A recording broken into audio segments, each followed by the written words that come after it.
Kesatuan rakyat, kesatuan jiwa, kerajaan perpaduan. Teruskan bersama di dalam channel ini untuk perkembangan-perkembangan isu semasa, isu politik, dan isu-isu hangat di Malaysia pada hari ini. Jangan lupa teruskan bersama di dalam channel ini. Tekan butang like, share, dan subscribe channel ini untuk perkembangan terkini politik di Malaysia.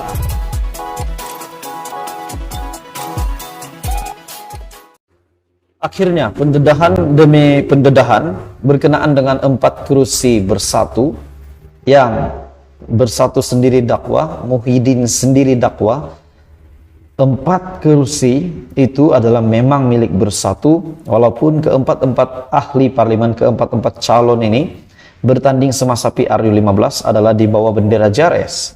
Akhirnya satu pendedahan yang paling mengejut dan terkini hari ini saya ingin kongsikan kepada Anda hujah saya pada hari ini. Tapi sebelum saya meneruskan isu hangat kita hari ini, saya meminta jasa baik kamu untuk tekan butang subscribe, like video ini, dan jangan lupa share video ini kepada seluruh Malaysia, seluruh pelosok Malaysia, supaya semua tahu tentang isu hangat ini. Oke, baik tuan-tuan dan bapak semua. Satu kenyataan daripada salah seorang MP yang didakwa mereka ini milik bersatu, namun mereka tetap menguatkan status mereka itu, mereka adalah JRS, ahli langsung JRS. Tajuk berita hari ini, kami ahli langsung JRS. Tiada isu crossing the floor. Tidak timbul sebarang isu crossing the floor apabila 4 ahli parlimen gabungan rakyat Sabah JRS duduk di blok kerajaan pada sidang Dewan Rakyat pada 19 Disember yang lalu. Menegaskan perkara itu, Menteri di Jabatan Perdana Menteri, Hal Ehwal Sabah, Sarawak dan Tugas-Tugas Khas, Datuk Armizan Muhammad Ali berkata, ini kerana beliau bersama 3 lagi ahli parlimen gabungan itu bertanding menggunakan tiket JRS. Dan JRS kini antara gabungan yang membentuk kerajaan perpaduan menyokong Datuk Seri Anwar Ibrahim. Selain daripada JRS, BN, GPS dan juga Parti Warisan. Saya faham kekecewaan dan kemarahan beliau, yaitu Naib Presiden Bersatu Datuk Seri Dr. Ronald Kiandi apabila tidak terpilih sebagai calon JRS pada PRU ke-15. Hakikatnya, inilah perbezaan status kami dengan beliau pada pilihan raya. Itu juga adalah hak Ronald Kiandi untuk mengemukakan pendiriannya. Terdahulu juga Ronald Kiandi yang juga pengerusi Bersatu Sabah berkata, partinya sudah menghantar notis kepada Speaker Dewan Rakyat bagi memaklumkan berlaku kekosongan luar jangka membabitkan 4 wakil rakyat terbabit JRS itu yang didakwa ditandingi ahli bersatu bukan under JRS.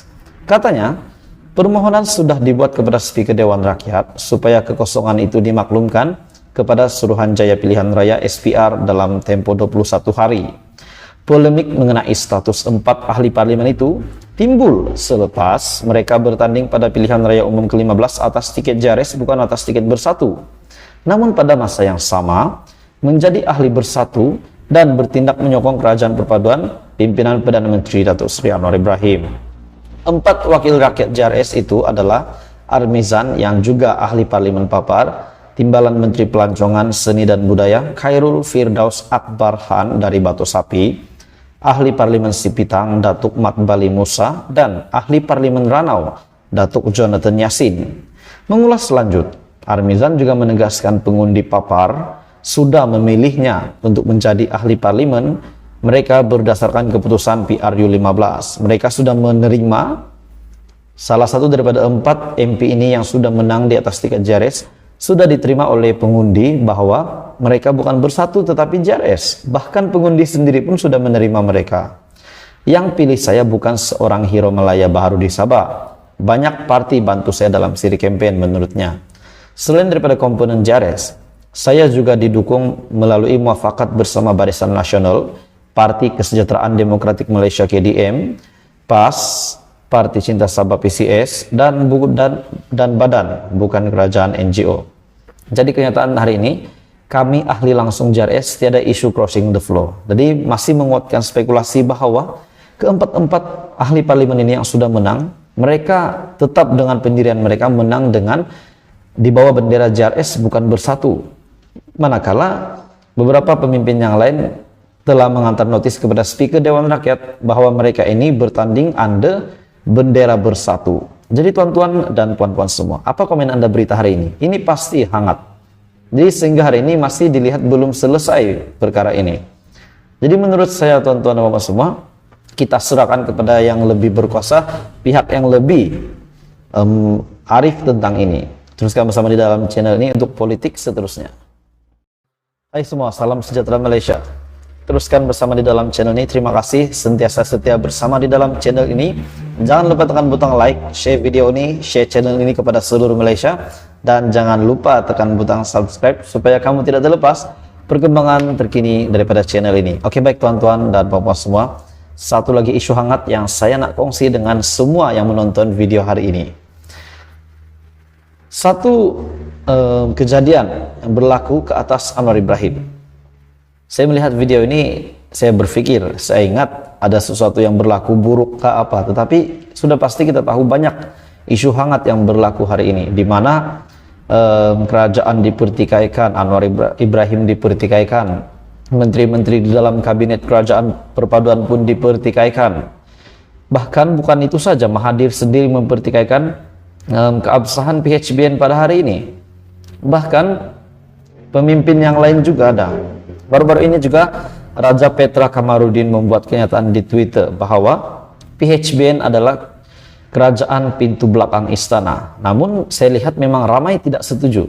Hari ini satu lagi tajuk berita yang saya nak sampaikan kepada kamu. Sultan akhirnya membuat satu keputusan yang tergempar.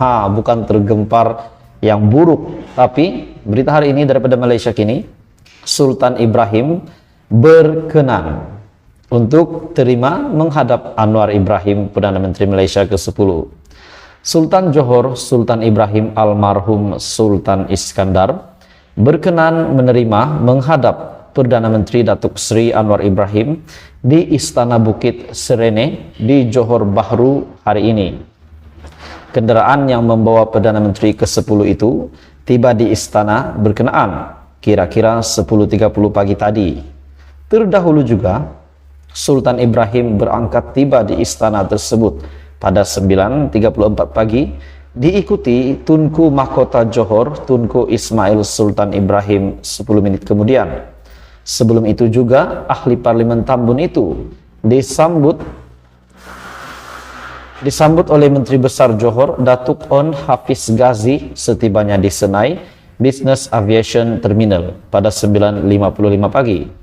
Ini merupakan kali kedua Anwar menghadap Sultan Ibrahim dan kali pertama ke negeri ini selepas mengangkat sumpah jawatan Perdana Menteri pada 24 November yang lepas. Pengurusi Pakatan Harapan pernah menghadap Sultan Johor 3 hari selepas mengangkat sumpah. Anwar juga turut dijadwal bertemu masyarakat ketika makan tengah hari di restoran Murtabak Kampung Melayu Azo 96, Kampung Melayu Majidi di Johor Bahru. Selepas itu, beliau akan menunaikan solat Jumaat di Masjid Kampung Melayu Majidi sebelum kembali ke ibu negara. Dan kali terakhir, Anwar ke Johor ialah ketika berkempen pada PRU ke-15 awal November. Oke tuan-tuan dan puan-puan semua, dilihat Datuk Seri Anwar Ibrahim sebagai Perdana Menteri ke-10 sangat aktif untuk berjalan ke sana sini. Ada yang mempertikaikan Datuk Seri Anwar Ibrahim, beliau ini keabsahan beliau sebagai Perdana Menteri. Tapi sebenarnya Datuk Seri Anwar Ibrahim setelah beliau menjadi Perdana Menteri, setelah beliau mengangkat sumpah, kita dapat melihat banyak komen positif, bukan sahaja di YouTube, di Facebook, bahkan di Twitter Datuk Seri Anwar Ibrahim sendiri banyak yang akhirnya menyatakan sokongan kepada Datuk Seri Anwar Ibrahim. Ada yang kata, kenapalah baru hari ini saya kenal Datuk Seri Anwar Ibrahim. Rupanya Datuk Seri Anwar Ibrahim ini seorang yang memang layak untuk menjadi Perdana Menteri. Seorang yang berpotensi, dan akhirnya sudah terbukti keabsahan beliau menjadi Perdana Menteri hari ini, dan semakin hari semakin ramai yang menyokong Anwar Ibrahim. Jadi berita hari ini, Sultan Ibrahim berkenan terima menghadap Anwar. Apa komen Anda? Teruskan bersama di dalam channel ini untuk isu hangat seterusnya.